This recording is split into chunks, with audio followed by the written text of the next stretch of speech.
What if the most famous flood story ever told wasn't the original? What if somewhere beneath the sands of ancient Mesopotamia, carved into clay thousands of years before the Bible was written, there was already a story about a catastrophic flood, divine judgment, and one man chosen to survive it all? We're talking about texts so old that the civilization that produced them had already risen and fallen before most of the ancient world even got started. Texts that name gods who descended from the heavens, who created humanity as a workforce, and who eventually decided to wipe the slate clean. And here's where it gets genuinely fascinating. The details aren't just similar to what came later. In some cases, they're nearly identical. The Sumerians left behind thousands of clay tablets, and researchers have spent over a century trying to piece together exactly what those tablets are telling us. Some see mythology, some see history, some see something that refuses to fit neatly into either category, and at the centre of it all are these beings, the Anunnaki, whose name appears again and again across some of the earliest written records our species ever produced. Now, this isn't about pushing one interpretation as the definitive truth. What we're doing here is far more interesting than that. We're going to follow the evidence, the archaeology, the translations, the timelines, and ask the questions that those tablets seem to be quietly demanding. Did the flood story begin in Mesopotamia? How much did earlier traditions shape the ones we know today? And what does it mean if the story humanity has carried for millennia has roots even deeper than we imagined? This is a genuine investigation, one that takes the ancient texts seriously without abandoning critical thinking, and one that respects how carefully scholars have worked to understand these remarkable documents. Because whether you approach this from a historical angle, a religious one, or pure curiosity, the Sumerian tablets have something to say to you. We're going to cover the Anunnaki themselves, the world that produced these stories, the specific flood accounts written in clay, and the striking parallels that have fascinated and divided experts for generations. By the end, you'll have a much clearer picture of where this story may have truly begun. But before we dive in, I want to hear from you. Drop a comment right now and tell me where in the world you're watching or listening from and what time it is there. I genuinely love knowing where this reaches, because a story this old somehow still manages to find people across every corner of the planet. And that, in itself, says something remarkable. So let's start with the name itself, Anunnaki. You've probably heard it, and depending on where you heard it, you may have come away with very different ideas about what it means. So let's clear the ground a little, because understanding who the Anunnaki actually were, as far as the evidence tells us, makes everything that comes later in this story significantly more powerful. In ancient Sumerian religious tradition, the Anunnaki weren't a single god or a single figure. They were a collective, a group of deities, a divine assembly, whose presence runs through Sumerian, Akkadian, Babylonian, and Assyrian texts across thousands of years of Mesopotamian history. Think of them less like one character and more like an entire tier of the divine order, powerful beings whose decisions shaped the fate of humanity, the earth, and even the cosmos itself, at least within the worldview of the people who wrote about them. The word itself is generally translated by scholars as something along the lines of those of princely seed or children of heaven and earth, though the exact interpretation has been debated. What's not debated is that these names and titles appear across a staggering number of tablets and texts in multiple languages across a vast stretch of time. This wasn't a fringe belief or a minor cult. The Anunnaki sat at the very centre of how ancient Mesopotamians understood existence. Now, their role wasn't always the same. And this is one of the more fascinating aspects of how ancient religion actually works. In earlier Sumerian texts, the Anunnaki seem to function as a broad group of major deities associated with the heavens, the earth, and the underworld. As time passed and Babylonian and Assyrian traditions developed, the term shifted in meaning and emphasis. In some later texts, the Anunnaki are more specifically associated with the underworld, judges of the dead, figures who preside over fate in the realm below. The Igigi, a separate group of deities, appear alongside them, often portrayed as a kind of celestial workforce with their own tensions and grievances. What this tells us is that these traditions were alive. They evolved, cultures borrowed, reinterpreted, and layered meanings onto figures that had been around for centuries before them. That's not a weakness of these stories. That's actually exactly what you'd expect from a living, breathing religious tradition that spanned multiple civilizations and thousands of years. Here's where we need to make an important distinction, though, one that matters for how we approach everything else in this story. In mainstream academic scholarship, the Anunnaki are understood as mythological deities, powerfully imagined divine beings who reflected how ancient peoples understood authority, creation, labor, judgment, and cosmic order. Researchers across fields like Assyriology, archaeology, and comparative religion have spent generations carefully translating and contextualizing these texts, and what they've found is a rich, internally consistent theological tradition with deep roots in the human experience.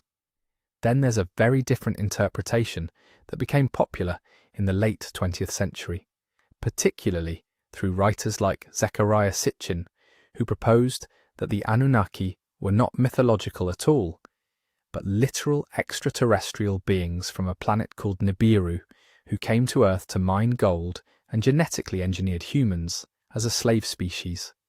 You may have encountered this theory. It circulates widely, and it attaches itself to the names of these ancient tablets in a way that can make it sound authoritative. But here's what's important to understand. This interpretation is not supported by mainstream scholarship. Sitchin's translations of Sumerian and Akkadian texts have been repeatedly challenged and rejected by experts in those languages, who point out fundamental errors in how key terms were rendered and interpreted. The idea of Nibiru as a rogue planet, the genetic engineering narrative, the ancient astronaut framework, none of this is reflected in what the tablets actually say when translated by trained specialists in ancient Near Eastern languages. That doesn't mean the question of what these texts mean is closed. Scholarly debate is real and ongoing, but there is a significant difference between legitimate academic discussion and speculative reinterpretation that requires the text to mean something other than what they appear to say. We're going to keep that distinction alive throughout this entire discussion, because the actual story, the one the tablets do tell, is extraordinary enough on its own terms, and it deserves to be told accurately. So why do the Anunnaki matter so much to the flood narrative specifically? This is where it gets genuinely compelling, because in the Mesopotamian flood traditions, and we're going to go deep into the specific texts shortly, the Anunnaki aren't background figures. They are the decision makers. They are the divine council that deliberates over the fate of humanity. The flood in these stories isn't an impersonal natural disaster. It is a decision made by gods, debated among gods, and in some versions quietly subverted by at least one god who chose to warn a single human being. That structure, a divine assembly deciding the fate of the human race, one deity breaking ranks to offer salvation to one man, is foundational to the flood accounts that the Sumerians and Babylonians left behind. An understanding that the Anunnaki represent this council, this body of divine authority, is what makes the flood story feel like something more than a weather event. It frames it as a moment of cosmic judgment, a reckoning between creators and creation. That framing, by the way, does not disappear when you move into later traditions. You can trace the echo of it forward through centuries and across cultures. The idea of a divine decision to destroy, paired with a decision to preserve, is remarkably persistent. Whether that persistence is because later traditions borrowed directly from Mesopotamian sources, or because both were responding to the same deep human questions about destruction and survival, is one of the genuinely fascinating open debates in the study of ancient religion. What the Anunnaki give us, then, is something more than a pantheon of ancient gods. They give us the narrative architecture of the flood story itself, the why behind the water, and in the specific texts we're about to examine, you'll see just how deliberate and detailed that architecture really is. One more thing worth noting before we move on: the fact that the Anunnaki appear across such a wide range of Mesopotamian texts, from creation myths to legal codes, to flood narratives, to afterlife literature, tells us something important about how ancient peoples understood the relationship between divine will and human existence. These weren't gods who created the world and stepped back. They were gods who stayed involved, who argued among themselves, who held grudges, made mistakes, changed their minds. That kind of divine personality, fallible, political, emotionally present, is part of what makes these texts feel so strikingly human. And it's part of what makes the flood story they contain feel so much more complicated than a simple tale of divine punishment. Because the gods in these stories aren't unified. They don't all agree. And as we're about to discover, that disagreement is exactly what allows the story of the flood to have a survivor at all. To understand why those gods disagreed, why the Anunnaki debated the fate of humanity with such urgency, you need to understand the world that produced these stories. Because the civilization that first wrote them down wasn't imagining an abstract landscape. They were writing from a place where the line between survival and catastrophe was drawn in water. Literally. Picture the region we now call southern Iraq, roughly 5,000 years ago. Between two great rivers, the Tigris and the Euphrates, a civilization was taking shape unlike anything the ancient world had seen before. This was Mesopotamia, which in Greek simply means the land between the rivers, and those rivers were everything. They were the source of life, of agriculture, of trade, of the very soil that made civilization possible in an otherwise harsh and arid landscape. Without them there was nothing. Desert in every direction. Survival was unthinkable. But here's the thing about rivers in that part of the world. They give and they take. The annual flooding of the Tigris and Euphrates could be the difference between a harvest and starvation. But the same floodwaters that deposited rich silt across the plains could also, without warning, surge beyond their banks and obliterate everything in their path. Entire villages, livestock, grain stores, people. The landscape itself could be unrecognizable in a matter of hours. These weren't gentle seasonal floods. They were forces of nature that the people living there had no real power to predict or control. And they happened again and again and again. So think about what that does to a culture's imagination. Think about what happens to a people who build everything they have on the gift of water and simultaneously live in fear of that same water swallowing them whole. It would find its way into the stories they told, into the way they understood the gods, and the relationship between divine will and human fate. The flood wasn't just a meteorological event to the Sumerians, it was a theological category, a thing the universe was capable of doing to you. And it was the Sumerians who first built the kind of society that could record any of this. By around 3100 BCE, something remarkable was happening in southern Mesopotamia. Cities were forming, not just settlements, but genuine urban centres with organised economies, specialised labour, and sophisticated administrative systems. Places like Uruk, Eridu, Nippur, Lagash. These were city-states, each with their own patron deity, each with a towering temple complex at their centre, known as a ziggurat, rising above the flat plain, like a man-made mountain reaching toward the heavens. The temple wasn't just a religious space, it was an economic hub, a storage facility, a seat of authority. The god of the city was understood to literally own the city, and the priests who served that god managed everything from grain distribution to legal disputes. And in these temples, something else was developing that would change human history in ways that are still rippling forward today. Writing. The Sumerians developed one of the world's earliest writing systems, known as cuneiform, pressing wedge-shaped marks into clay tablets with a reed stylus. It started as an accounting tool, tracking livestock, grain, labour, but it grew into something far more extraordinary. Literature, law, hymns, prayers, astronomy, and myth. The scribal class that maintained this tradition was small, highly trained, and extraordinarily important. Young scribes spent years in schools called adaba, literally tablet houses, learning not just to write, but to copy, preserve, and transmit texts that had sometimes been circulating for generations before they were ever committed to clay. This is why we have what we have, because trained specialists, working inside an institutional tradition, understood that these texts mattered and that they needed to survive. That context is worth sitting with for a moment. The stories we're about to examine, including the flood accounts, didn't emerge from nowhere. They were shaped by centuries of oral tradition, refined through religious practice, copied and recopied by skilled scribes who treated them as sacred knowledge. When we read a Sumerian or Babylonian flood narrative today, we're not reading something one person invented on a quiet afternoon.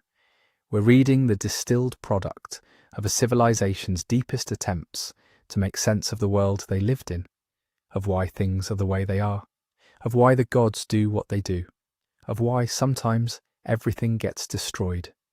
And here is where the environmental reality starts to blur with mythic memory in a way that becomes genuinely hard to separate.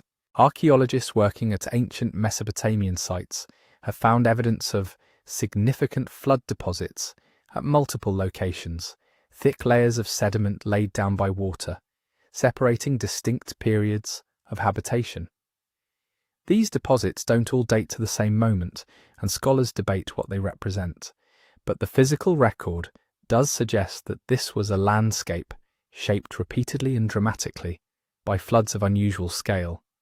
Whether any single event was catastrophic enough to give rise to a civilization-wide flood myth is an open question. But the cumulative weight of living in that environment, of building on soil that rivers had deposited and could reclaim, is not. When the Sumerians wrote about a flood that covered the earth and nearly ended humanity, they weren't reaching for a metaphor from somewhere outside their experience. They were reaching into the heart of it. The rivers that gave their civilization life were the same rivers that, in their stories, threatened to erase it entirely. That tension, creation and destruction, wearing the same face, sits at the core of everything we're about to explore. The texts are coming. And now you understand the ground they grew from. For thousands of years, everything you just heard about stayed buried, literally. The cities, the temples, the scribal schools, the flood stories, all of it lay under layers of dust and mud in a region that, by the time Europe started writing its own histories, was more legend than memory. If you had lived in, say, the 1700s, and you asked a scholar where our oldest stories came from, they would not have pointed to Sumer. Most of them had never even heard the word. They would have talked about the Bible, about Greek epics, maybe about fragments of Egyptian lore. Mesopotamia, if it was mentioned at all, was a vague backdrop for Abraham and the Assyrian kings. The idea that an entire library of texts, older than Genesis, older than Homer, was lying in the ground, waiting, would have sounded like wishful thinking. Then the shovels went in. In the mid-19th century, European powers were racing each other to dig up the ancient Near East. Part of it was genuine curiosity, part of it was national prestige, and part of it, very openly, was the hope of finding physical proof that the stories in the Bible were historically grounded.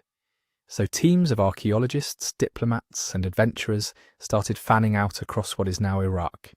They walked over mounds that local people had known for centuries. These huge, unnatural-looking hills called tells, which are what you get when a city is built, rebuilt, destroyed, and rebuilt again in the same place for hundreds or thousands of years. One of those explorers, Austin Henry Layard, began digging at a site locals called Kuyunjik, which turned out to be part of ancient Nineveh, the capital of the Assyrian Empire. What he uncovered there wasn't just statues and walls, it was shelves. Shelves of clay tablets, shattered and scattered, but still there in astonishing numbers. Layard and others like him didn't fully realise what they had found at first. They knew they were looking at writing. There were impressions on the clay, arranged in lines, repeated patterns, but the script was completely unknown. No one could read it.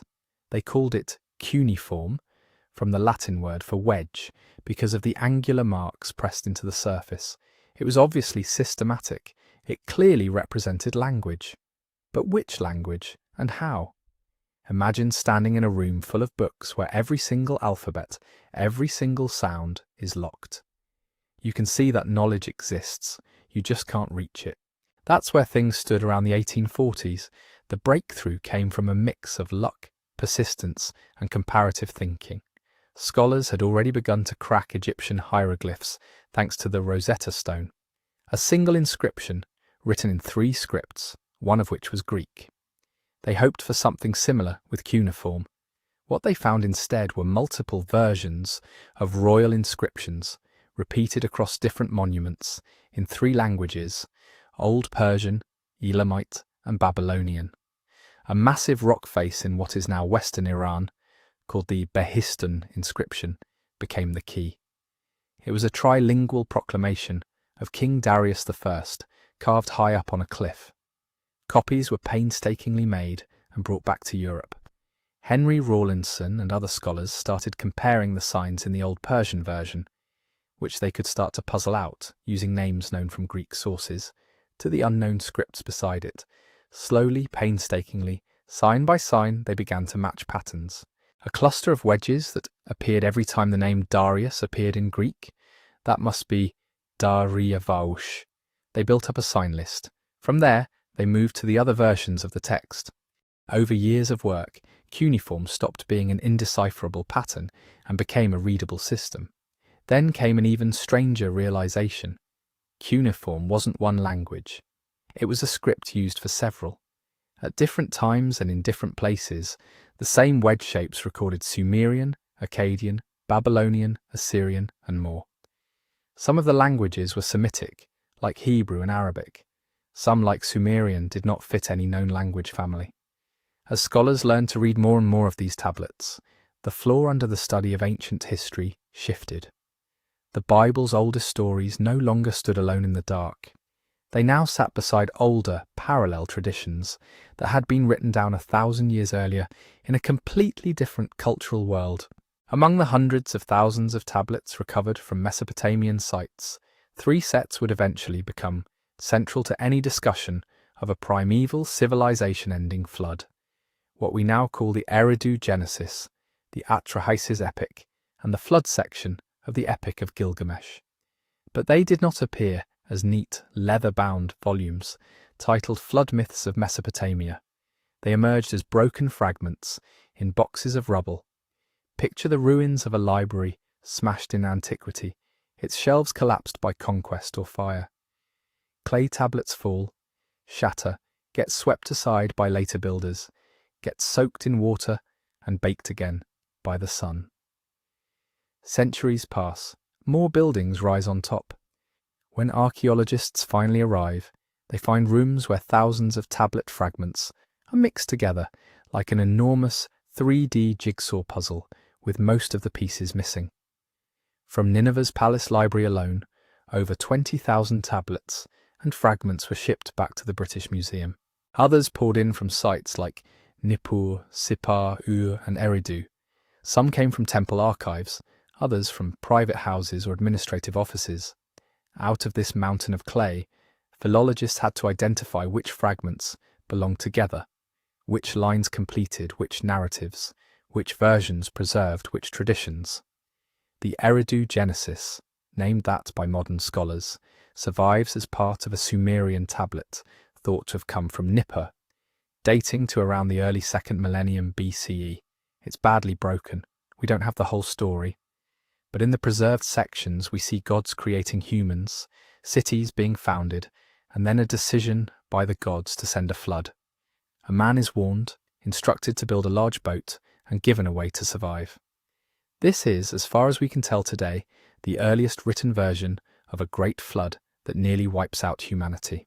The Atrahasis epic, written in Akkadian, comes from roughly the same broad period, but in a different language and literary tradition.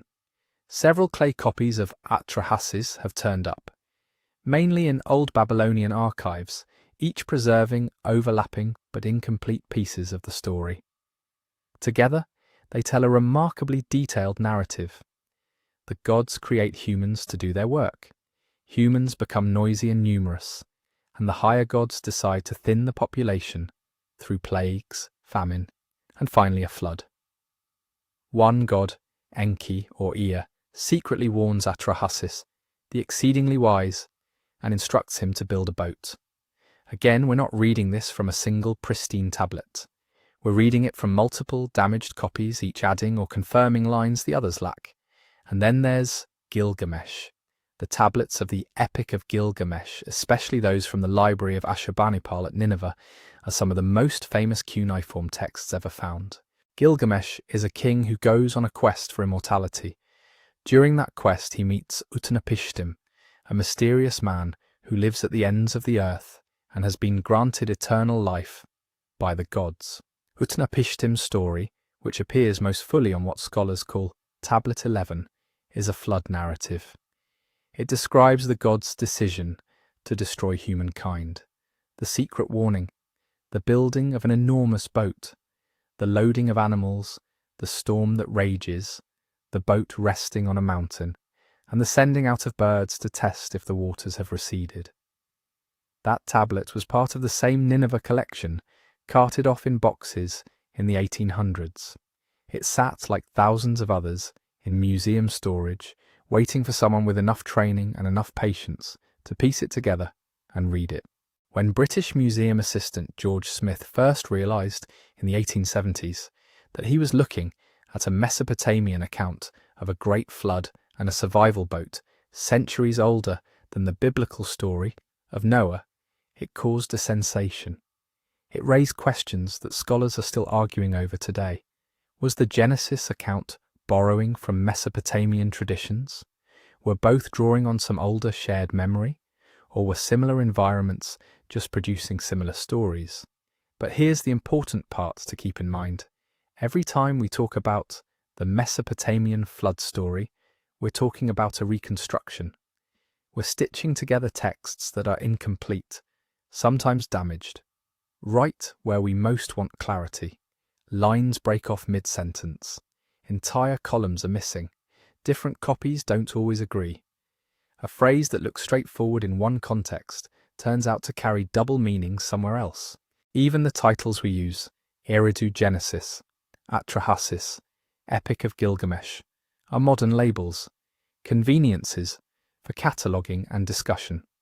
The ancient scribes did not stamp their works with ISBN numbers. What they left us are clay tablets that survive or don't survive based on accidents of history and preservation. That means interpretation requires a kind of humility.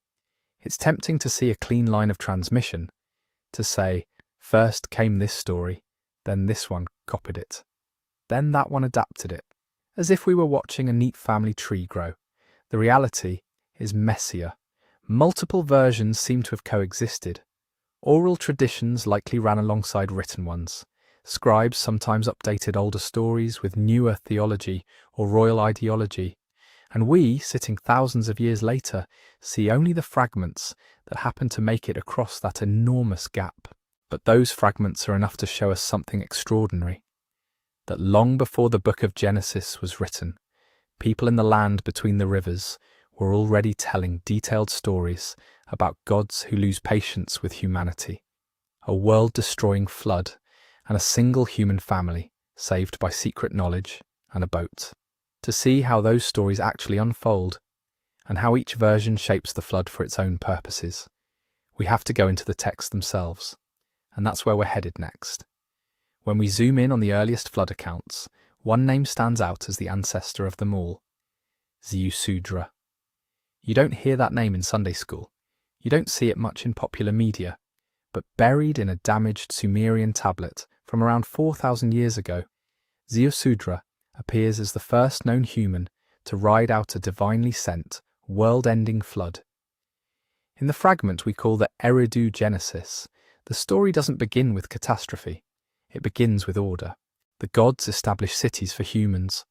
They assign temples, appoint rulers, set up a world where each deity has a domain and humans play their part. The Sumerian king list in another text echoes this cosmic arrangement with the phrase, "kingship descended from heaven." Civilization is presented as something granted, almost loaned, from the divine realm to the human one. Then something goes wrong. The preserved lines tell us that the gods hold counsel. A decision is made to send a flood that will wipe out humanity.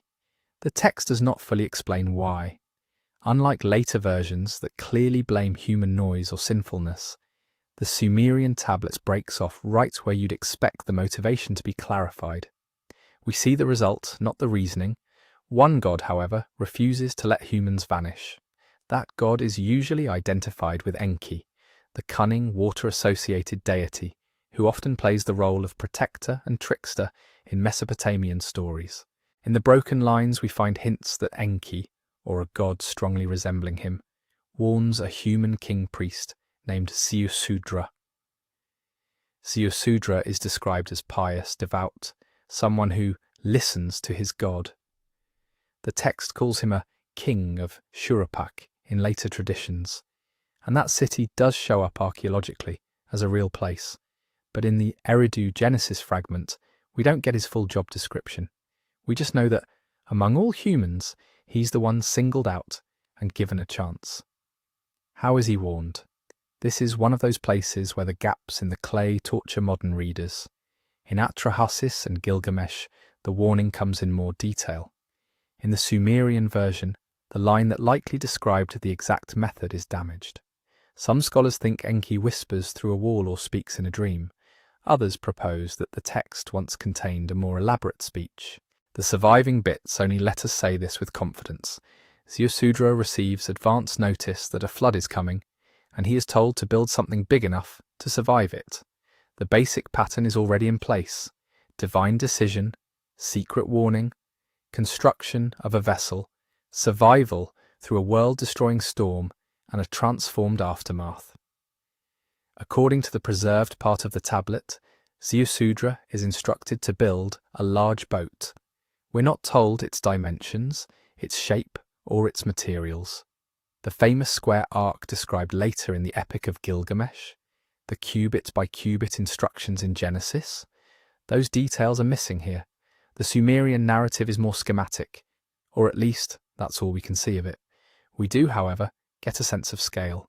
The flood in this earliest account is no local river overflow. Lines mention the storm and the wind raging, the destructive waters overwhelming the land. The language suggests a total break, a reset event, not just an inconvenient season of high water. Then comes a dramatic silence. Right where we most want to read about Ziusudra boarding the boat, gathering his family, loading animals, the clay breaks. Whole columns are missing. We jump from the divine decision and the command to build a boat to the aftermath, where the flood has already passed. When the text resumes, the storm is over. The flood has done its work. Ziusudra has survived. We find him outside the boat, prostrate before the gods, offering a sacrifice. Smoke rises, a libation is poured. Even in this earliest preserved layer, survival isn't the end of the story. There has to be a reckoning between gods and humans, a moment where the survivor acknowledges the divine and the divine responds. That response is striking. The high gods, An and Enlil, bestow blessings on Ziusudra. They grant him life like a god. They give him an exalted status and, according to most reconstructions, settle him in a distant, almost paradisiacal realm. A land described with phrases like the mountains of Dilmun, associated in Sumerian thought with purity and beginnings. In other words, the human who survives the flood doesn't just go back to normal life. He crosses a threshold. He becomes a liminal figure, straddling the boundary between mortals and gods. Eternal life, or something close to it, is his reward. Does he repopulate the earth? Are there instructions to rebuild cities, to restore offerings, to change how humans live, so that another flood doesn't happen? That's where our frustration kicks in again. The tablet breaks, the end is missing. We're left with a pattern and a character, but not a full plot. Ziusudra stands at the dawn of written flood mythology as a kind of shadowy ancestor, whose story we know mostly through the echoes it leaves in later traditions. If you strip the Sumerian account down to its bones, a core narrative pattern emerges. The gods decide to send a great flood. One favoured human is warned in advance by a sympathetic deity. He builds a special boat. The flood comes and destroys the rest of humanity. The survivor endures, offers sacrifice, and receives divine favour, even a kind of immortality. That pattern becomes the template, or at least one of the templates, for later Mesopotamian flood narratives. In the Atrahasis epic, the same structure reappears, but fleshed out, dramatised, and woven into a broader story about why humans exist at all. The gods are annoyed by human noise. They try plagues and famine first, only eventually do they resort to the flood. Enki again plays the insider who warns the chosen man, now named Atrahasis. Atrahasis builds a boat. He loads it with his family and animals. He shuts the door. The storm rages. Even the gods are terrified by the scale of what they have unleashed. Afterward, he offers sacrifice. The gods gather around the offering like flies, and a compromise is reached. Measures are put in place to limit human numbers without wiping them out again. The bones of Ziusudra's story are clearly visible, but now there's muscle, argument, theology, and social commentary layered on top. Then, in the Epic of Gilgamesh, the pattern is retold once more, framed as a story within a story.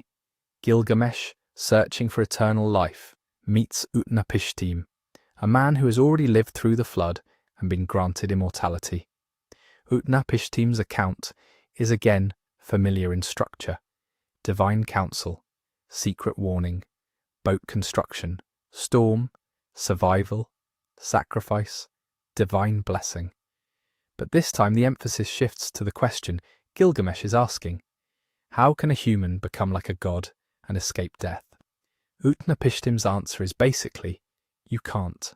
What happened to me was a one-time exception. The gods won't do it again. Here, Ziusudra's role as the original immortal flood survivor is preserved in a transformed way. Scholars generally see Utnapishtim as the Akkadian, later literary descendant of the Sumerian Ziusudra.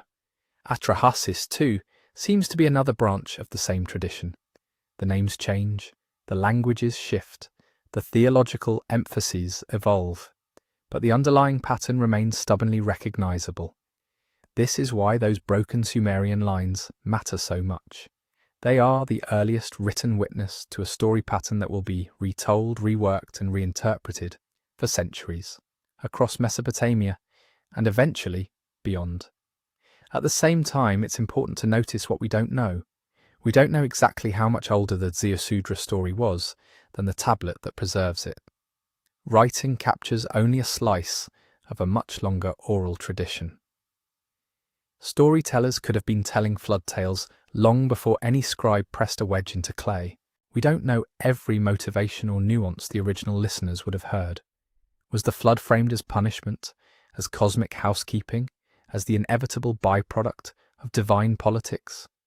The Eridu Genesis hints, Atrahasis elaborates, Gilgamesh reframes, but we can't simply read one back into the other and assume nothing changed.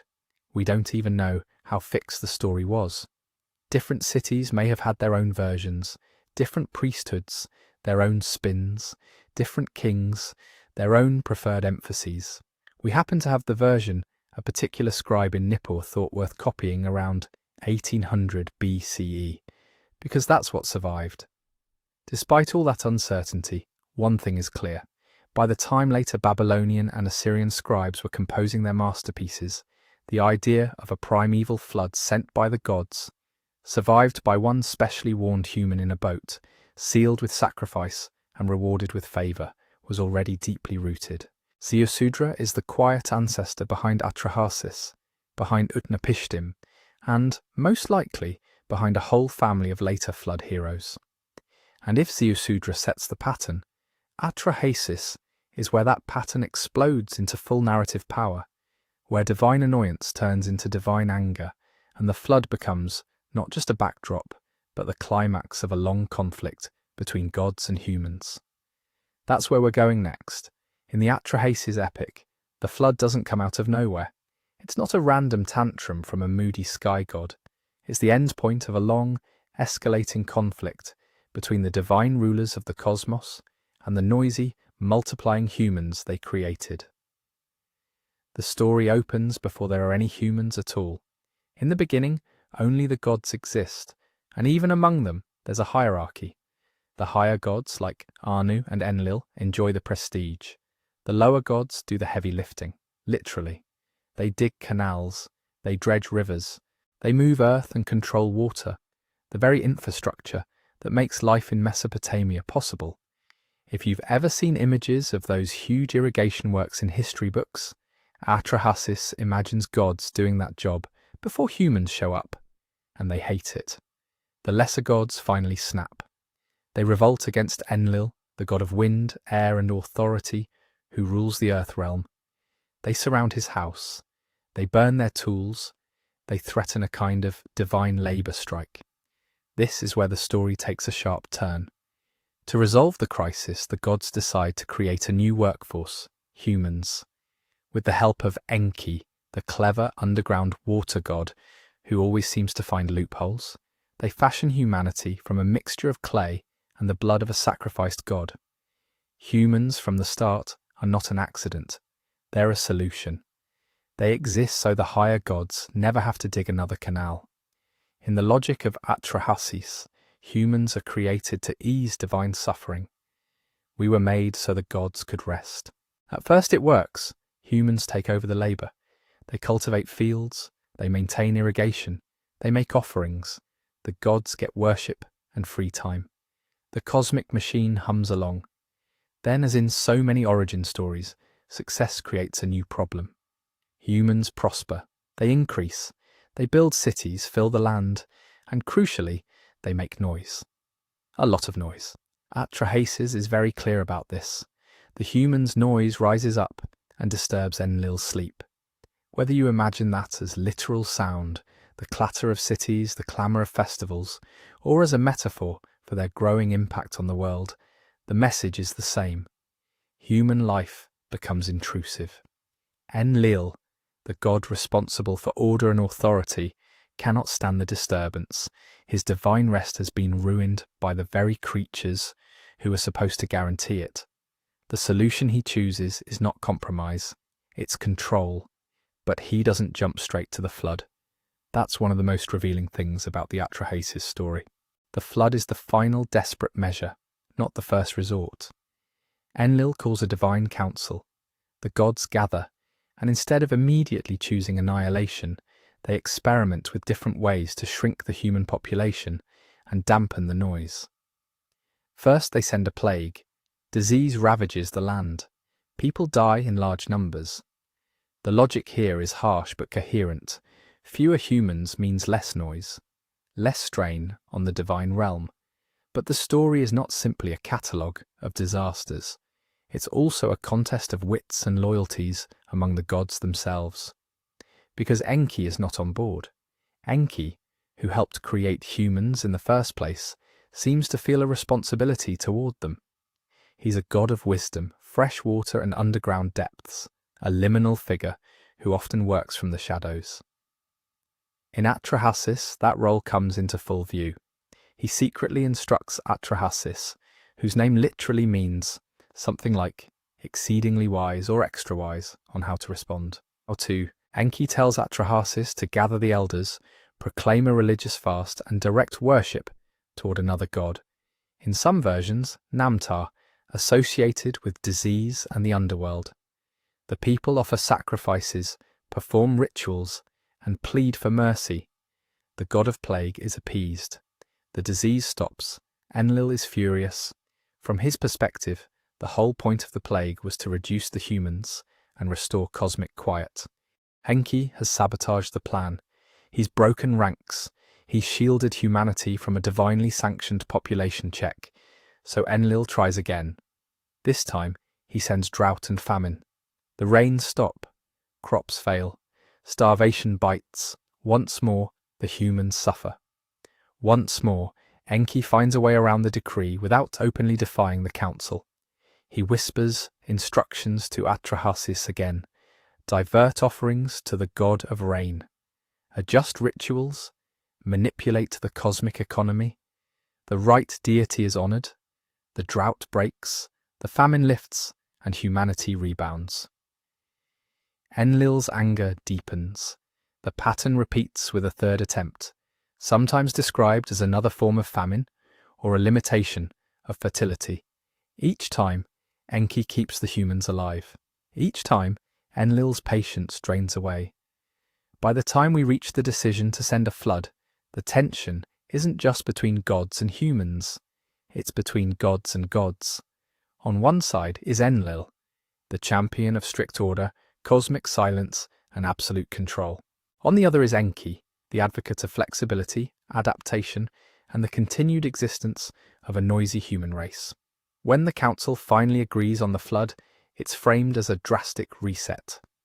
This won't be a targeted disaster, like a plague or a drought that could, in theory, be reversed.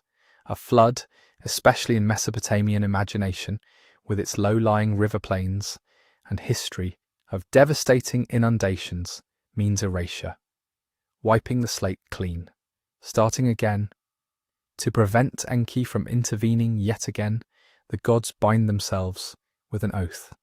They swear not to warn humans, they vow to keep silent. It's not just a plan, it's a conspiracy, and yet Atrahasis still survives. How? This is where Enki's cleverness becomes almost legalistic. He finds a loophole. He can't technically tell Atrahasis because that would break the oath. So, in one version of the text, he speaks to a wall or a reed hut that Atrahasis is in contact with. The god addresses the structure, not the man. Wall, listen to me. Reed, wall, pay attention to all my words. It's a strange, almost playful move. Enki honours the letter of the divine agreement while subverting its spirit. The warning still gets through. Atrahasis is told to dismantle his house and build a boat. The instructions are more detailed than in the older Ziusudra fragment. The boat is to be roofed, sealed with pitch and made large enough to hold his family, animals, and necessary provisions. He's warned that the storm will be total, the waters overwhelming. When Atrahasis loads the boat, he's not just saving himself, he's carrying the seed of life, human and animal, through an extinction-level event. Then the flood comes. The text describes a roaring storm, a blackening sky, gods of wind and rain unleashed with terrifying force. The waters rise. The dead fill the river like dragonflies. The language is vivid, but one of the most striking details is this. Even the gods are afraid. Some of the deities, particularly the mother goddess who helped create humans, weep over the destruction. They regret the scale of what they've done. They huddle like dogs by the wall of heaven, terrified of their own storm. Divine anger has spiraled into something they cannot easily control. Meanwhile, Atrahasis rides out the chaos in his boat. When the rains finally stop and the waters recede, he opens the vessel, releases birds, and eventually steps onto dry land. As in the Ziusudra story, he offers a sacrifice. Smoke rises to the heavens. The gods, famished from the absence of offerings during the flood, gather around the sacrifice like flies. It's a raw, almost unsettling image. Powerful beings reduced to desperate scavengers, swarming a meal.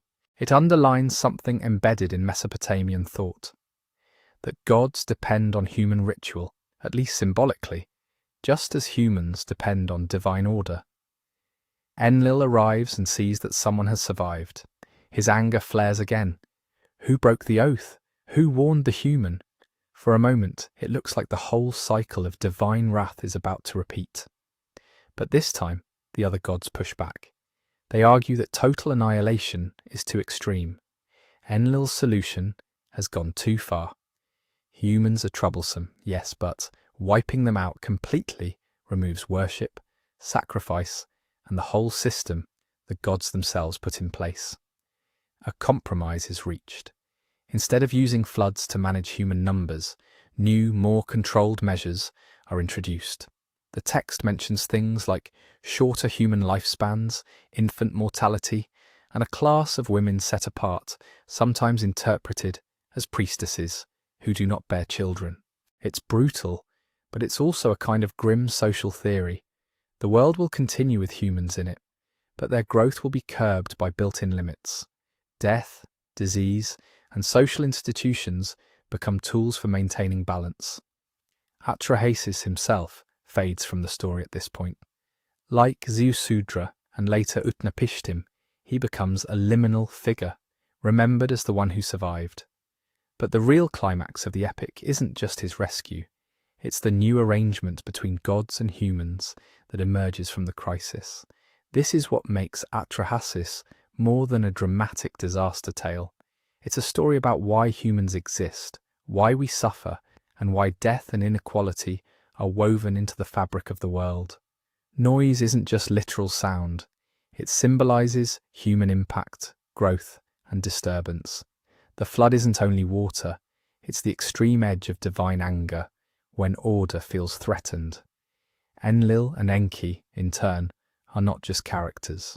They embody competing principles. Control versus compassion, rigidity versus adaptability, silence versus the acceptance of human clamour. By the end of Atrahasis, the flood has done more than devastate the earth. It has forced the gods to rethink their relationship to humanity. They move from attempting total erasure to managing a difficult coexistence. And that shift from destruction to negotiation sets the stage for the next great retelling. Because when the flood story is woven into the Epic of Gilgamesh, the focus changes again. The waters are still there, the boat still sails, but the question narrows from how should the gods handle humanity to what does it mean for one human to escape death? To see how the flood becomes part of a personal quest for immortality, we have to follow a new hero, Gilgamesh, and the man he seeks out on the farthest shores of the world, Utnapishtim. When the flood story steps into the Epic of Gilgamesh, it walks into a very different kind of narrative.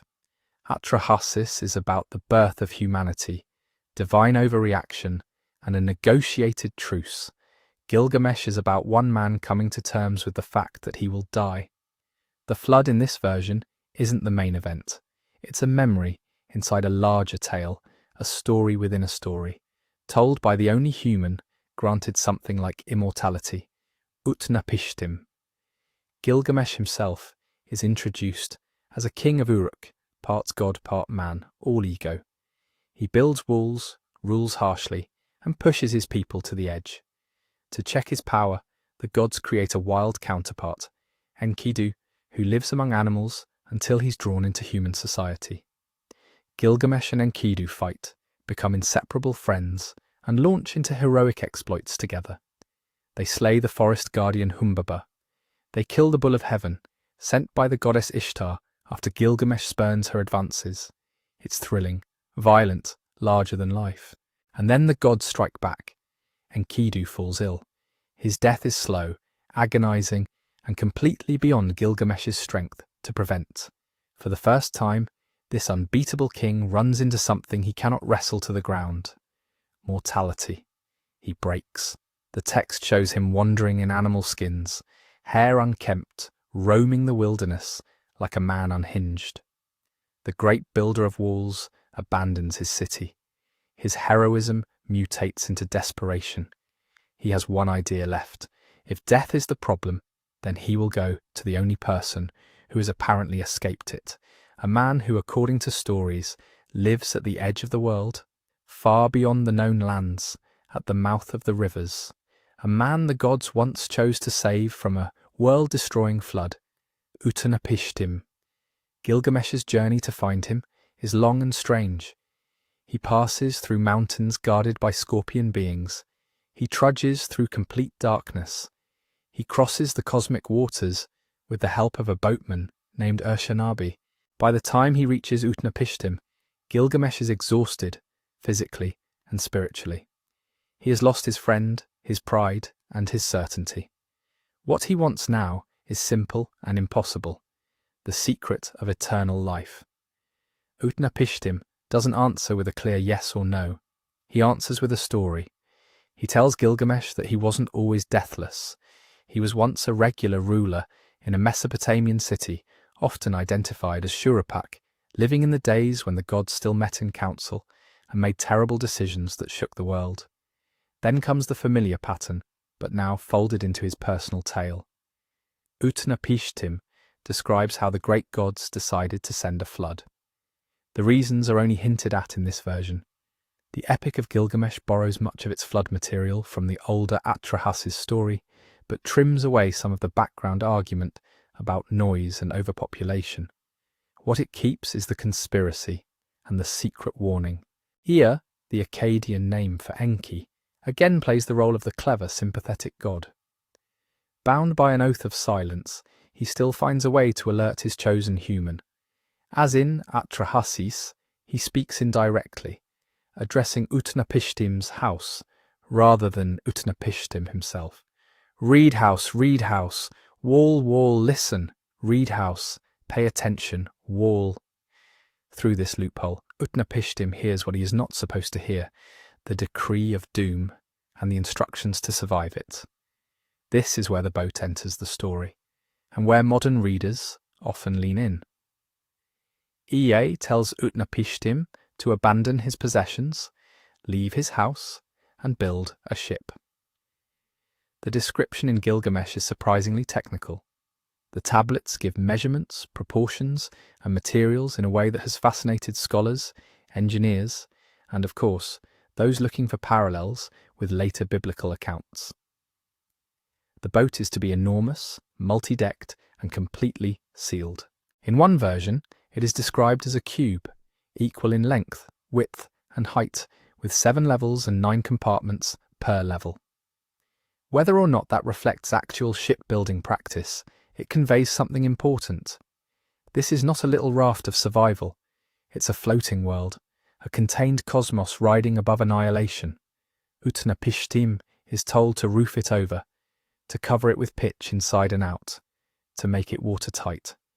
He loads the boat with silver and gold, with his family, with craftsmen, and with the seed of all living creatures.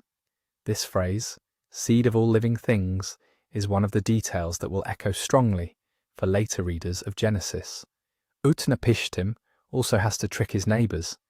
The gods don't want mass panic, so Ea gives him a cover story. Tell people that Enlil hates you, that you've fallen out of his favour, but that you're going to sail downriver to dwell with Ea. It's a divine misdirection. Then the deadline arrives. The sky darkens. A storm god, often identified with Adad or Ishkor, thunders. The text piles up images: roaring winds, black clouds, lightning, a flood, like a battle, sweeping over the land. The gods of the storm and underworld act together. The foundations of the earth seem to break. Utnapishtim's boat is launched. He shuts the door, a detail that will also feel familiar to readers who know the Noah story. The storm rages. The world disappears beneath the waters. People are described as turning to clay. Humanity is erased in a few lines. Like Atrahasis, the Epic of Gilgamesh doesn't present the gods as serenely in control. Utnapishtim tells Gilgamesh that the great goddess Ishtar weeps over the destruction, lamenting the death of her people.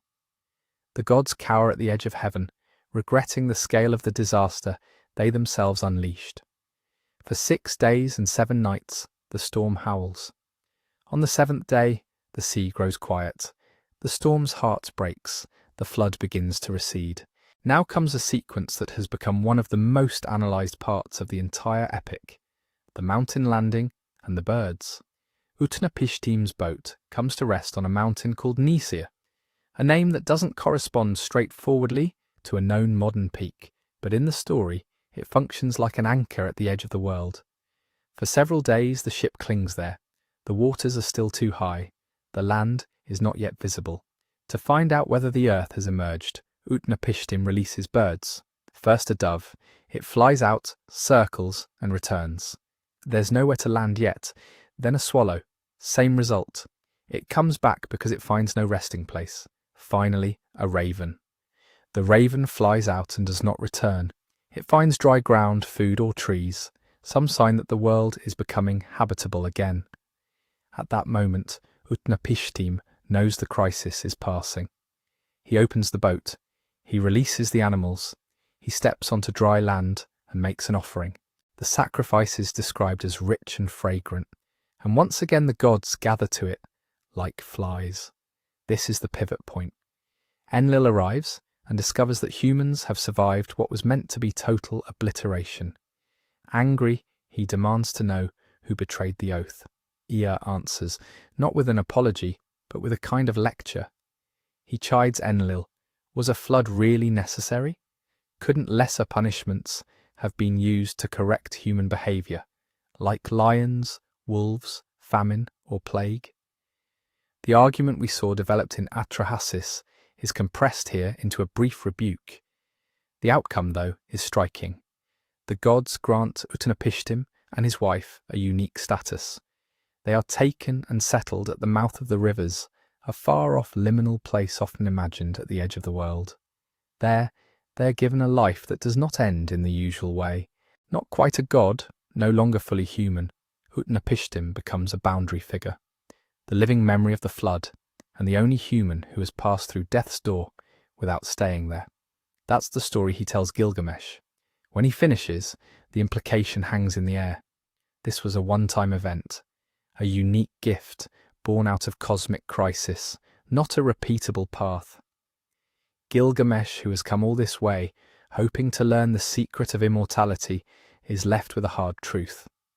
The road Utnapishtim walked is closed. This is one reason the Gilgamesh flood episode became especially famous in modern times. When 19th century scholars first translated these tablets, many were stunned. Here was a pre-biblical Mesopotamian text with a boat, a divine warning, a world-destroying flood, animals taken aboard, a mountain landing, and a sequence of birds sent out to test the drying earth. The parallels with Genesis were too close to ignore.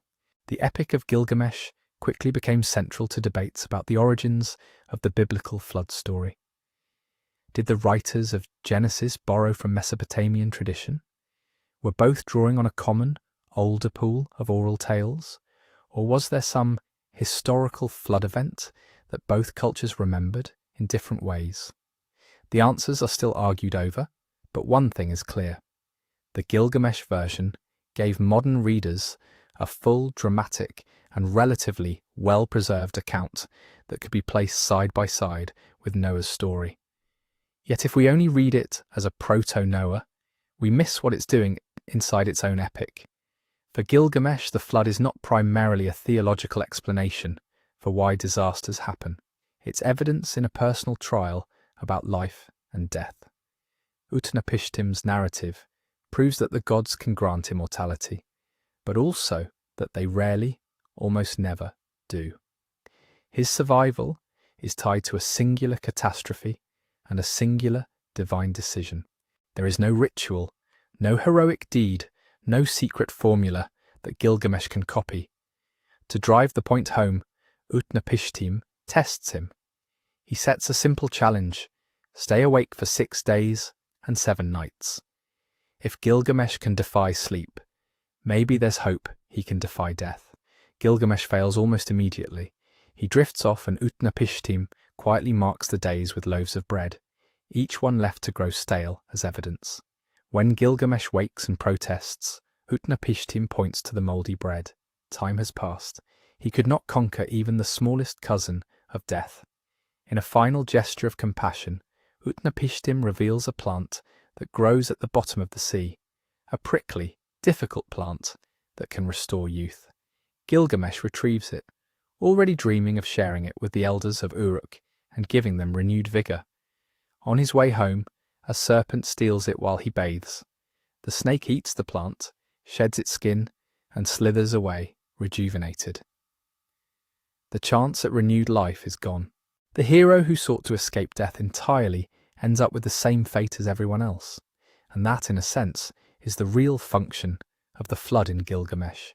It isn't just a disaster from the deep past, it's the background to a cosmic exception, the one man who cheated death, held up as a contrast to everyone else, including the mightiest king.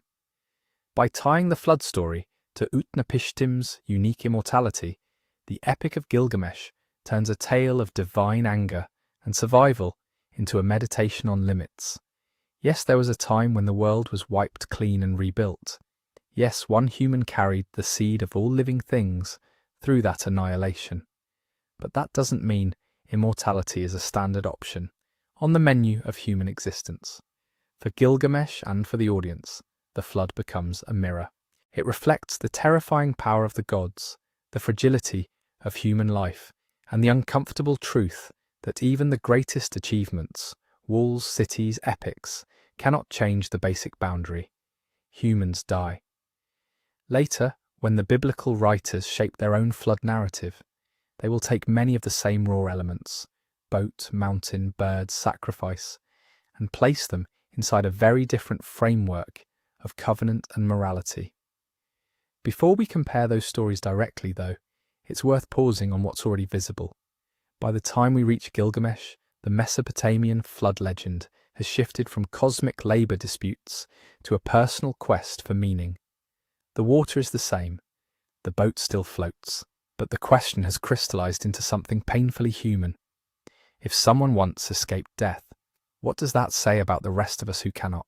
To see how another ancient tradition answered that question, using some of the same plot points, but for different purposes, we have to turn to a more familiar figure, Noah, and the version of the flood preserved in the Hebrew Bible.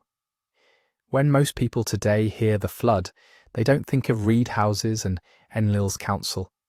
They picture an old man with a beard, a wooden ark, and pairs of animals marching up a ramp. Noah has become the global face of this story. But when you put his narrative side by side with Utnapishtim's, the family resemblance is hard to miss. Start with the basic plot skeleton. In both traditions, the world is heading for catastrophe. A divine decision has been made to wipe out life with water. One human, and only one, is singled out to survive. That chosen survivor receives advance warning. He's given instructions to build a special boat. He loads it with his family and living creatures. The flood comes, the waters rise, everything outside perishes. The boat rides it out, comes to rest on a mountain. Birds are sent to test whether the land has re-emerged. When the survivor finally steps onto dry ground, he offers a sacrifice. The divine realm responds. A new arrangement between God and humanity is set in place. If you stripped the names off those plot points and handed them to a storyteller, you could easily retell either Utnapishtim's or Noah's version with the same outline. That's exactly why 19th century readers were so stunned when Gilgamesh and other Mesopotamian texts were translated. The similarities weren't just vague, they were specific, detailed and sequential. Take the warning itself. In Gilgamesh, Utnapishtim says Ea spoke to a wall to sidestep his oath of silence. In the Atrahasis epic, Enki reveals the god's plan through that same sort of indirect address. In Genesis, there's no trick. God speaks openly to Noah. The earth is filled with violence. A flood is coming. Build an ark. Different tone, same function. A god overruling the general decree to annihilate everything by giving one human advance notice and instructions. Then the boat. In the Mesopotamian stories, the craft is massive, multi-decked, sealed with pitch, loaded with provisions and the seed of all living things. In Genesis, the ark is also huge, 3 stories tall, coated inside and out with pitch, packed with food and animals. The engineering details differ, but the idea is the same. This is not a fishing boat caught in a storm. It's a deliberately constructed capsule for preserving life. Both accounts stress that what's being saved is more than just one family's private survival. It's a whole package of creation. Utnapishtim takes his relatives, craftsmen, and the seeds of every kind of creature. Noah brings his household and animals according to their kinds, sometimes in pairs, sometimes in sevens. In both cases, the boat becomes a miniature world, a temporary microcosmos floating above an unrecognizable planet. Even the emotional beats line up. In Gilgamesh, Utnapishtim shuts the door of the ship just before the storm hits. In Genesis, God is the one who closes the ark's door behind Noah. Outside, humans are swept away in a few lines. Inside, there is the tense silence of waiting. The storm rages, then eventually breaks. Waters that seemed endless start to recede. Then come the birds. Utnapishtim releases a dove, then a swallow, then a raven. Each flight is a test. Is there any land out there? Can life resume? The first two birds return. The third does not. That non-return is the signal that the world is becoming livable again. Noah's version runs the same basic experiment with a slightly different sequence. First a raven. It flies back and forth until the waters dry. Then a dove. It returns with nothing, then later with a fresh olive leaf, then finally doesn't come back at all. Again, the behaviour of birds becomes a kind of primitive weather report, a way of reading the edges of chaos to see if creation is re-emerging. And finally, the sacrifice. Both Utnapishtim and Noah step off their boats and immediately build an altar. They burn offerings.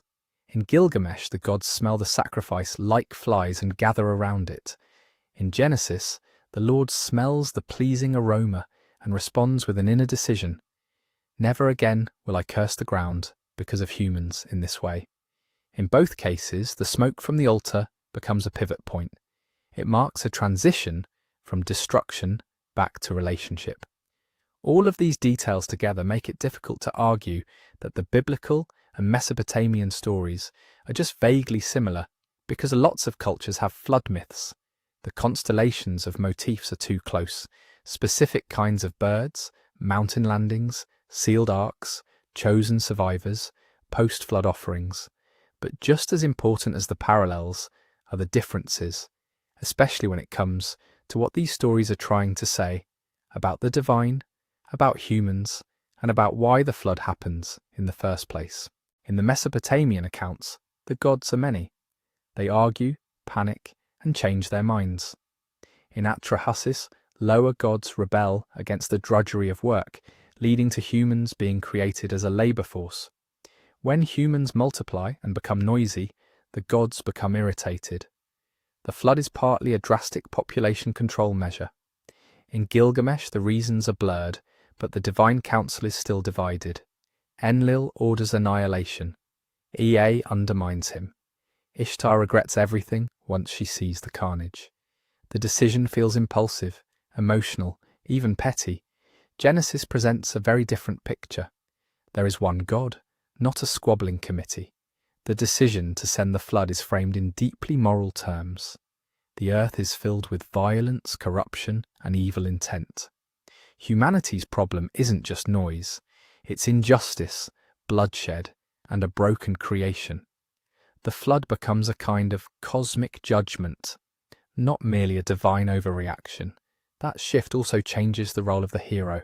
Utnapishtim and Atrahasis survive primarily because they are clever, obedient, and lucky enough to be favoured by a sympathetic god.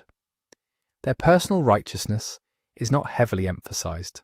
Noah, by contrast, is described as righteous in his generation, blameless, walking with God. His rescue is tied to character. The story leans toward a moral universe. Behaviour matters, and God's choice has an ethical underpinning. After the waters recede, the long-term outcomes diverge even more. In the Mesopotamian tradition, Utnapishtim and his wife are granted a special status. They are removed from ordinary human life and settled at the mouth of the rivers. Their immortality is a one-off exception, not a gift offered to everyone. There is no explicit promise that such a flood will never happen again. The gods agree to other methods of population control, but the relationship between gods and humans remains fragile, based on appeasement and fear. The ritual of sacrifice reassures the gods and reminds humans of their place. Genesis, on the other hand, turns the post-flood moment into the foundation of a covenant. God not only accepts Noah's sacrifice but makes a binding commitment. Never again will a flood destroy all life. The sign of that decision is the rainbow, a visual reminder of a promise. Human life is affirmed, given renewed dignity and boundaries, including prohibitions against murder and the explicit statement that humans bear the image of God. The world after Noah is not just a rebooted simulation, it is a world with a new formalized relationship between creator and creation. Even the divine emotion lands differently. The Mesopotamian gods shiver in terror at their own storm. They cower like dogs and later seem almost dependent on the smell of offerings. The biblical God is grieved before the flood, then resolved afterward. There is regret over human evil, but not panic about the flood itself. The story is less about gods losing control and more about a God who chooses, despite disappointment, to stay committed to a flawed creation. So what do we do with these similarities and differences? Does the overlap prove that the Bible simply copied older Mesopotamian stories? Some scholars argue that the authors of Genesis were very aware of the wider flood tradition and deliberately reshaped it. In that view, the biblical narrative is not a raw borrowing, but a kind of theological critique. It takes familiar building blocks, cosmic water, ark, birds, mountain, sacrifice, and rearranges them to tell a story about a single ethical God, covenant, and human responsibility. The echoes of Utnapishtim are there on purpose, so that the differences stand out even more. Others suggest that both the Mesopotamian and biblical accounts draw on an even older pool of shared stories that circulated for centuries around the Near East. In that scenario, Israelites and Babylonians inherited common narrative patterns about an ancient flood, then wove them into their own cultural fabrics in different ways. The parallels then reflect a deep regional memory rather than direct literary copying. There are also more cautious voices who remind us that floods are a real part of Mesopotamian life. The Tigris and Euphrates could be unpredictable and devastating. It's possible that multiple societies on those river plains preserved stories of particularly catastrophic inundations. Over time, those memories might have merged with religious ideas to produce flood epics that share realistic details, like boats, birds, and mountains, simply because that's what surviving a flood actually looks like. What emerges from all this is less a neat answer and more a pattern. The Noah story doesn't float in isolation. It swims in the same cultural waters as Atrahasis and Gilgamesh. At the same time, it pushes those waters into a new channel, emphasizing monotheism, justice, and promise. Whether you see the relationship as borrowing, transformation, or shared memory, the fact that these stories talk to each other is hard to deny. And that raises a bigger question. Are they all just mythologizing the same vague anxiety about rivers and rainstorms? Or could they be distant, distorted reflections of some real, overwhelming disaster that left a deep scar on human memory? So let's follow that question all the way down. Are these flood stories just symbolic tales? Or are they built on top of something that really happened? Not happened in the sense of a single global ocean rising over Mount Everest, but in the sense of people on the Mesopotamian plains watching their entire world vanish underwater and telling their children, we almost didn't make it. Because if there's one thing everyone in ancient Mesopotamia agreed on, it's this: water could turn from blessing to nightmare very quickly. The Tigris and Euphrates weren't calm, predictable rivers with neat banks and seasonal tourist cruises. They could suddenly swell, shift course, rip through levees and pour across the flat alluvial plain. If you lived on that land, the horizon was low and the sky was big. When the rivers broke loose, there were no hills to escape to. Your city, your fields, your burial grounds, your temples, all of it could vanish into a rushing brown sheet of water. Archaeology has found traces of this danger written directly into the earth. In the early 20th century, excavations at the ancient city of Shuruppak, the very place later traditions name as the home of the flood hero, uncovered something intriguing. Beneath layers of normal habitation, some teams reported a distinct, thick deposit of river sediment, clean water-laid silt sandwiched between two phases of human occupation. To them, it looked like a story in dirt, a thriving city, a destructive inundation, and then rebuilding on top of the mud. Further north at Kish, another early Sumerian city, archaeologists in the 1920s and 30s also reported a significant water-laid layer, separating a lower, older settlement from a newer one. Similar flood deposits appeared at places like and Lagash, though not always at exactly the same depths or horizons. It was tempting to connect the dots. Here were ancient texts describing a city-destroying flood, and here were literal layers of flood mud. Some early scholars went almost straight to the headline, "We've found the flood," but the closer you look, the more complicated it gets. Those watery layers don't all line up neatly in time. Radiocarbon dates and pottery styles suggest that the big floods preserved at different sites occurred at different periods, sometimes centuries apart. Some cities show a dramatic flood deposit, others in the same general region do not. And even where there is clear evidence of serious flooding, nothing in the dirt comes with a tag that reads, "This is the exact event Atrahasis survived." What the ground is telling us is less like one sharp exclamation point and more like a series of underlines and scribbles. Yes, there were major floods, plural. Yes, some of them were catastrophic enough to interrupt city life and leave visible scars in the stratigraphy. But they weren't a single synchronized cataclysm that wiped out every settlement from the Persian Gulf to the Anatolian mountains at once. Geologists add another layer to the picture. The Mesopotamian plain is essentially a giant river delta built up over thousands of years by sediment from the Tigris and Euphrates. That kind of landscape is inherently unstable. Rivers meander, cut new channels, abandon old ones.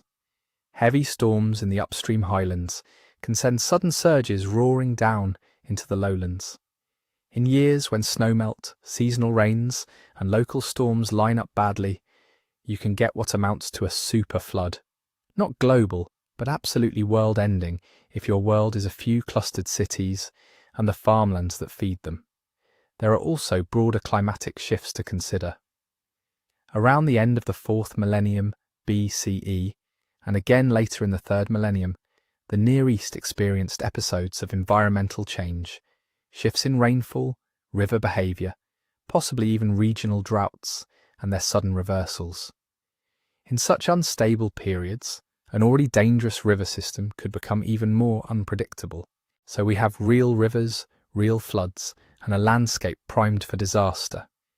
Does that mean we can just point to one particular flood layer and say with confidence, "Here, this is the great flood of the Anunnaki"? Not really. This is where the limits of the evidence hit hard. Myths don't come with GPS coordinates. The Atrahasis epic doesn't give us dates, water heights, or a list of which cities went under. It gives us a theological drama. Gods annoyed with human noise, a secret warning, a boat, survival, and a new arrangement between divine and human. Trying to match that directly to a specific sediment deposit risks confusing genres. Archaeology speaks in centimetres of mud and broken pottery. Myth speaks in symbols, characters, and meaning. Even if a particularly large regional flood did strike, there are at least 3 big problems with tying it directly to the texts. First time, the earliest written versions of these flood stories that we have are already literary works, shaped by scribes, copied and edited over centuries. Between any real flood event and the tablets that describe it, There's a long chain of oral retellings and reinterpretations. Each generation can emphasize different aspects, add divine motivations, reshape heroes, and combine separate memories. Second, scale. If your horizon is a flat river plain and everything you can see has drowned, it doesn't take much imagination to call that the whole world. We do this even today. When a city is devastated by a hurricane or tsunami, survivors often describe it as if everything that mattered was wiped away. For an ancient Sumerian, all humans can mean everyone in our sphere of life, not literally every person on the planet. Third, storytelling itself. Humans don't just store memories, we compress them. Repeated smaller disasters often get folded into one big one in collective memory. Your grandfather remembers the worst flood of his youth. Your parents remember theirs. Your own generation lives through another. When those stories are retold around fires and in temples, what starts as a series of separate events can merge into a single, archetypal flood, the one that nearly ended everything. This idea, that many floods become one mythic flood, fits what we know about Mesopotamian life. Historical records from later periods mention destructive inundations again and again. Kings boast about repairing levees, rebuilding after disasters, restoring temples washed away by the flood. To them, flood management was a basic duty of rulership. When early lists of kings say that, after the flood, kingship descended again from heaven, they're not necessarily recalling one unique event. They're marking a pattern. Chaos, then restoration, then political order presented as divinely sanctioned. Now add religion to this mix. Imagine being a priest in a temple that has just been rebuilt on fresh silt. You look around at the wreckage, at the bones of animals, and maybe humans uncovered in the mud. You remember that your own grandparents told you about a terrible flood in their youth. You start asking, why do the gods do this? What did we do wrong? How can we keep it from happening again? Those questions naturally become stories. Over generations, priests, poets, and scribes take the raw material of real disaster, drowned fields, broken walls, survivor guilt, and weave it into narratives that explain not just what happened, but why it matters. The gods become characters with motives. The survivor becomes a chosen figure, an ancestor, a hero. The river becomes a deliberate weapon or tool in divine hands. Random catastrophe is transformed into meaningful drama. That process doesn't erase the memory of water, it preserves it, but in a different form. So when we read Atrahasis, or the flood episode in Gilgamesh, or the flood in Genesis, we may be hearing faint echoes of specific inundations. Maybe a Shuruppak-level catastrophe here, a Kish-level disaster there. But we're mostly hearing how ancient societies made sense of a recurring, terrifying experience. The feeling that the boundary between order and chaos is as thin and fragile as a riverbank. This is why most careful scholars talk about flood traditions rather than the flood. The tablets don't point back to a single physical event we can excavate like a shipwreck. They point back to a world where water ruled, where losing everything in a night of rising blackness was a live possibility, and where telling stories about one overwhelming flood was a way to talk about all floods, past, present, and future. In that sense, the Great Flood is both memory and myth. It is memory because it springs from real landscapes, real rivers, and real disasters that left mud in people's homes and scars in their communities. It is myth because it takes those experiences and stretches them into something bigger, a story about gods and humans, justice and power, endings and new beginnings. We may never be able to say, here is the exact flood behind the Anunnaki's decision. But we can say that the Sumerian tablets don't come from nowhere. They rise from wet ground, from people who knew what it meant to watch their world drown, and who refused to let that terror be just random. They turned it into a story, and that story didn't stay put. As centuries passed, new empires rose and fell on the same unstable soil. Babylonian scribes, Assyrian kings, Hebrew authors, all inherited both the mud and the myths. They could adopt, challenge, or transform the old flood memories, but they couldn't quite ignore them. Which raises a final, unsettling possibility. Maybe these ancient texts are not just about the past at all.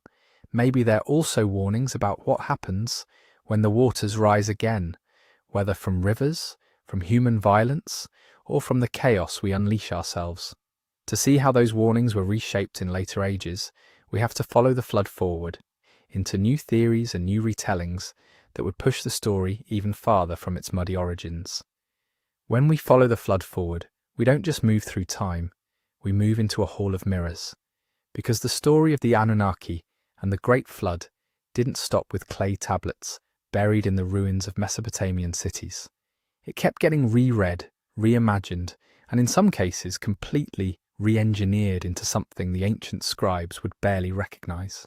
Today, if you type Anunnaki into a search bar, you're just as likely to get glossy animations of towering space gods and secret DNA experiments as you are photographs of cuneiform tablets in museum drawers.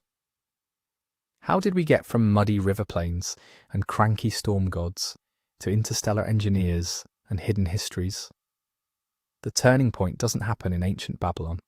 It happens in the 20th century when a new kind of storyteller discovers these old texts. Not a priest or a royal scribe, but a modern writer with a very different agenda. As more tablets were translated and published, especially in the late 19th and early 20th centuries, they began to filter out of dusty academic journals and into the popular imagination. People who were already fascinated by Atlantis, lost civilizations, and biblical mysteries suddenly had new raw material, unfamiliar gods with strange names, stories older than Genesis, and hints of a world wiped clean by water. Then in the 1970s, a very specific idea takes off. Authors like Erich von Däniken popularized the notion that many ancient myths and monuments are actually misunderstood encounters with extraterrestrials.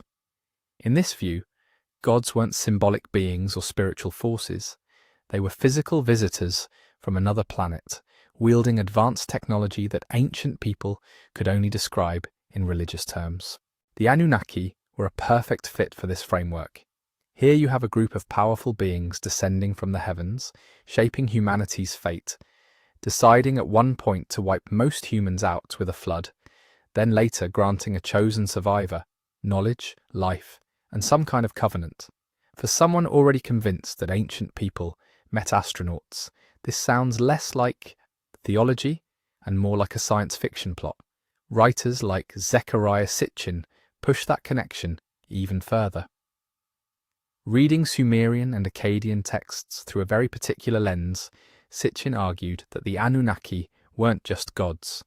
They were visitors from a hidden planet called Nibiru, orbiting our sun on a long elliptical path. According to his reconstructions, these beings came to Earth in remote prehistory to mine gold, genetically engineered humans as a slave species, and later caused or survived global cataclysms that show up in our myths as the Flood. In his hands, the Anunnaki flood wasn't a divine tantrum caused by human noise. It was a management decision, a population reset, or a side effect of planetary mechanics and alien technology. It's a story with all the right ingredients for a modern audience: secret knowledge, cosmic drama, a hidden elite manipulating our destiny, and the promise that ancient inscriptions hold the key if you can just decode them. But here's the problem.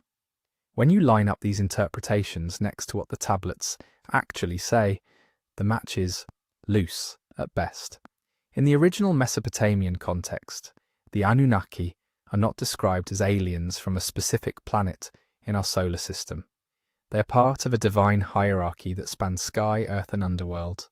And their coming down from heaven is theological, not aeronautical. In Atrahasis and related texts, the flood is not triggered by an orbital alignment or a mining accident. It's triggered because the gods are annoyed, threatened, or disturbed by human behaviour.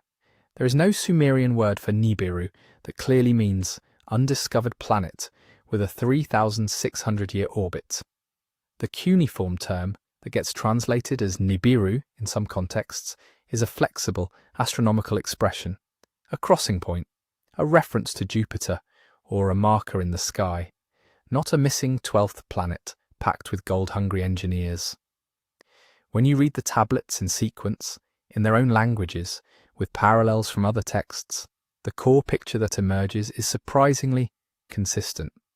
The flood is a divine response to a perceived imbalance.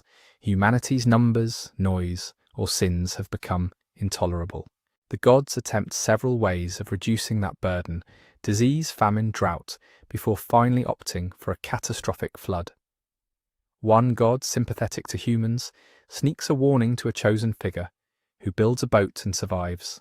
Every step in that chain is moral and symbolic.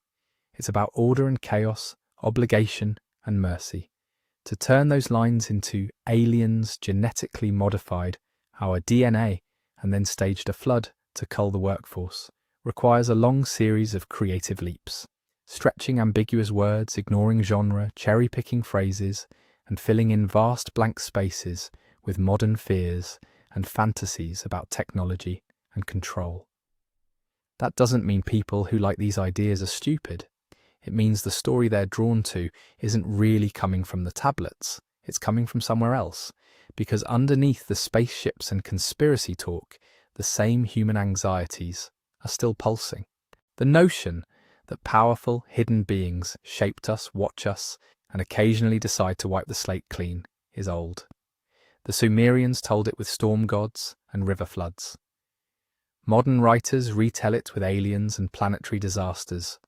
The fear that our origins are not entirely our own, that we might be a project, a tool, or an experiment, that disasters are not random, but part of a design. All of that is baked into these newer Anunnaki stories. They're using ancient names to talk about very modern worries, about genetic engineering, about surveillance, about elites who treat the rest of us as expendable. That's part of why the Anunnaki as aliens theory won't die, no matter how many Assyriologists roll their eyes or point out the grammatical issues. It taps into psychological pressure points that pure philology can't touch. At the same time, it's worth being honest about what gets lost when everything is recast as extraterrestrial. If we insist that myths are only interesting when they're really about aliens, we flatten the very cultures we claim to be fascinated by. We stop asking what these stories meant to people who lived with actual floods, actual kings, and actual priestly rituals. We overwrite one mystery, how ancient people understood gods, justice, and nature, with another mystery that looks suspiciously like our own science fiction obsessions. Separating evidence from speculation doesn't mean killing the sense of wonder. It just means being clear about which part of the story is coming from a 4,000-year-old tablet, and which part is coming from a 40-year-old paperback. On the evidence side, we have texts, languages, contexts, and comparative myths. We can see how the flood narrative evolves inside Mesopotamia itself, from early Sumerian king lists to Atrahasis, to the flood episode inserted into the Epic of Gilgamesh, to later reflections in other cultures. We can trace how the Anunnaki shift roles over centuries, how their functions overlap with other divine groups, how they get reinterpreted by Babylonians, Assyrians, and beyond. On the speculative side, we have questions that the tablets don't answer directly. Did a particular flood inspire the myth? Were there earlier oral versions we've never seen? Could a real regional catastrophe have seeded stories as far away as the Aegean or the Indus? Could something like a fragmenting comet or a sudden sea level jump be lurking behind the scenes? Those are not alien questions. Those are legitimate, open-ended historical questions. They invite geology, climatology, and comparative mythology into the conversation. They encourage us to look at sediment cores, ice records, and patterns of destruction in archaeological layers, not for proof of one world-ending apocalypse, but for evidence of how human societies cope with recurring disaster. And then there are the bigger, more philosophical questions. Why are flood myths so common? Why do so many cultures imagine a time when the world was washed clean, followed by a new start? What does it say about us that we keep telling ourselves that story, from Sumer to Silicon Valley? Here, speculation isn't a bug, it's a feature.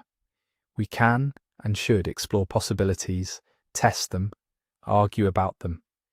Did collective trauma from rising post-Ice Age seas echo down the millennia? Are floods just the most dramatic and obvious way to imagine cosmic judgment? Or is water simply the most powerful metaphor human beings have ever had for oblivion and renewal? The key is to keep our footing. We don't have to choose between alien mining project and boring academic footnotes. There's a lot of territory in between, where imagination and evidence can actually talk to each other instead of pretending to be the same thing. When we read about the Anunnaki meeting in council to decide humanity's fate, we can allow ourselves to feel the chill of that image without insisting it encodes a secret star map. When we hear of a boat riding out a storm that drowns all the people, we can picture real survivors of real floods and also recognize the deep symbolic pull of washing the world clean. The mystery of these stories does not depend on hidden planets or classified documents. It lives in something much harder to exhaust. The way human beings, across thousands of years, have tried to make sense of being small, fragile creatures in a world that can, at any moment, rise up and erase everything familiar. The Sumerian tablets don't need aliens to be astonishing. It is already astonishing that people, 5,000 years ago, took wet clay in their hands and pressed into it a conversation about why we exist, why we suffer, and whether the forces above us care if we live or die. If anything, the more closely we read what they actually wrote, the stranger and more profound it becomes. Their gods are not just props in a sci-fi movie. They are reflections of power, randomness, mercy, and terror, the same forces we still grapple with, flooded now not just by rivers, but by data, climate change, and weapons capable of ending worlds. So when you hear claims that the Anunnaki were alien overlords, you don't have to shut down the part of you that loves big, wild possibilities. You just have to file them where they belong, in the realm of modern myth-making, not ancient reportage. Because there is another question hidden underneath all the theories and counter-theories, one that doesn't get answered by arguing about rocket ships on temple walls. If the tablets aren't secret technical manuals, if they're not mission logs from a visiting species, then what are they really trying to tell us? To get at that, we have to listen past both the pious readings and the sensational ones, and pay attention to what keeps surfacing in these stories, no matter how they're retold. When we strip away the special effects and the modern spin, what keeps surfacing in the Mesopotamian flood stories is a set of very human concerns. First, there's the question of limits. In text after text, humanity crosses an invisible line. In Atrahasis, it's noise and overpopulation. In other versions, it's a more general sin or disruption of order. The gods debate, complain, and eventually decide that things have gone too far. That basic pattern is hauntingly familiar. A world filling up, systems under strain, those in power deciding how much disruption they're willing to tolerate before they push a reset button. It's hard not to see our own environmental and social anxieties reflected back at us. Second, there's the question of responsibility. The flood is never just weather, it's never just a neutral event, it's framed as a response, a reaction. That doesn't mean a literal storm god was hovering over Mesopotamia with a rain dial. It means ancient people could not imagine catastrophe without asking, who allowed this? Who wanted this? What does this say about the relationship between us and whatever runs the universe? The tablets give one answer. The world is governed by powers that can be fickle, divided, and dangerous, but not entirely indifferent. One god leaks the plan. One god warns a human. Mercy interrupts judgment, just enough for life to go on. Third, there's the question of memory. The Sumerian king list, Atrahasis, Gilgamesh, Later retellings in Akkadian, Babylonian, Hebrew and beyond, these don't read like clones.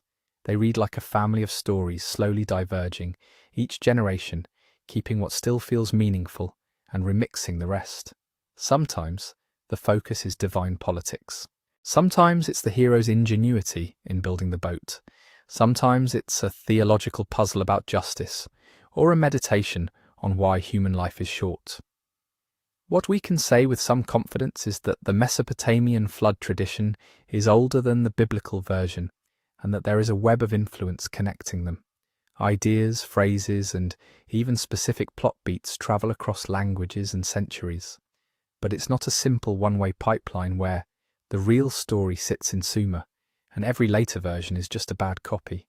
Each culture inherits clay fragments of the past and refires them in its own kiln. So did the Sumerian tablets reveal the original story of the Great Flood? They reveal something deeper than a single, pristine origin.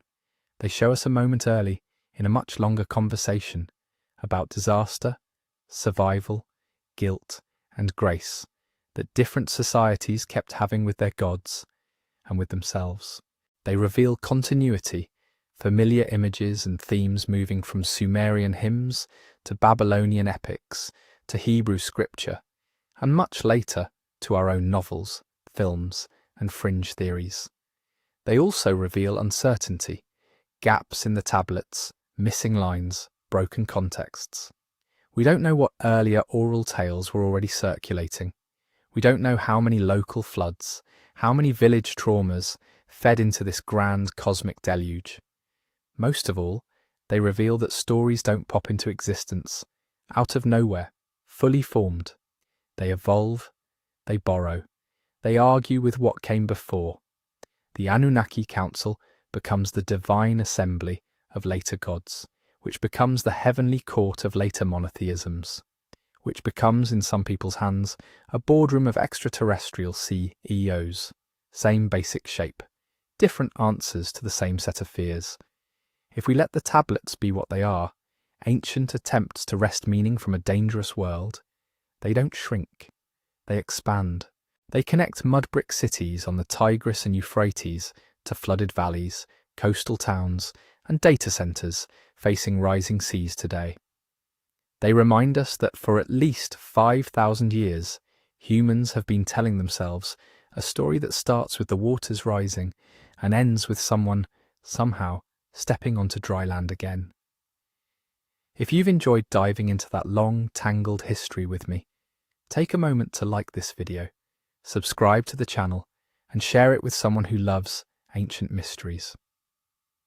Tell me in the comments what you think these flood stories are really about, and let me know where in the world you're listening from.